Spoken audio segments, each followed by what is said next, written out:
Who I am is a powerful question, and the answer provides a lot of structure for your life. It provides guidelines for how to act, and it defines what you think is possible and not possible for you. And for a lot of people, they think their identity is fixed. It's just who I am, right? But in reality, your identity is nothing more than a collection of thoughts created by your mind to conceptualize what you can't explain with words, because who you are isn't actually something that you can define by words. It's a feeling. Who I am at the most fundamental level is simply your being, your essence, your soul. And at that fundamental level, you are limitless. The only thing that limits you are the thoughts that you create to try to explain this essence. But the identity that you create for yourself is really just in response to your environment, your upbringing, expectations and conditioning from society, your family, where you work. But it's also in response to who others have wanted you to be and who you have thought you needed to be. These all influence the parameters that allow you to answer the question, who am I?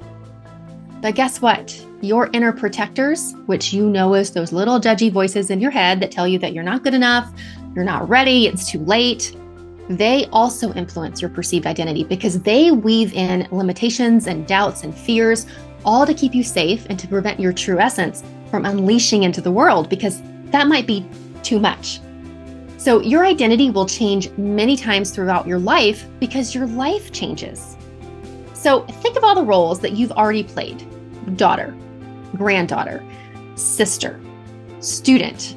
Maybe you were a cheerleader or the president of your class. Girlfriend, employee or boss or whatever your job title is, wife, best friend, aunt, mom, empty nester, ex-wife, mother-in-law. I mean, there's so many, right?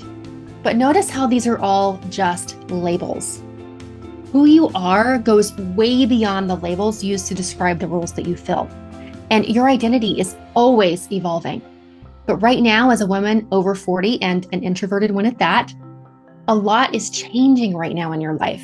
And who you've always believed yourself to be, it feels like it no longer fits. And that is really scary and uncomfortable. And believe me, I know what that's like.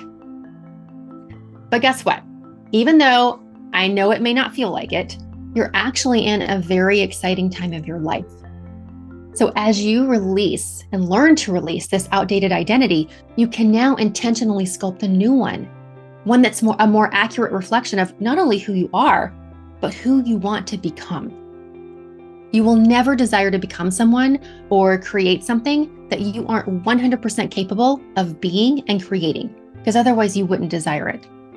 Right now, you're being called to connect with that version of you that creates the life, the relationships, the career, the friendships, the home, the experiences, all that go way beyond just good enough. And this is what coming home is all about. So I invite you to join me on this epic adventure to redefine who you are on terms that make you finally excited about your life, so that when you look in the mirror, you love the woman that you see looking back. So I can't wait to get to know you and partner with you on this adventure.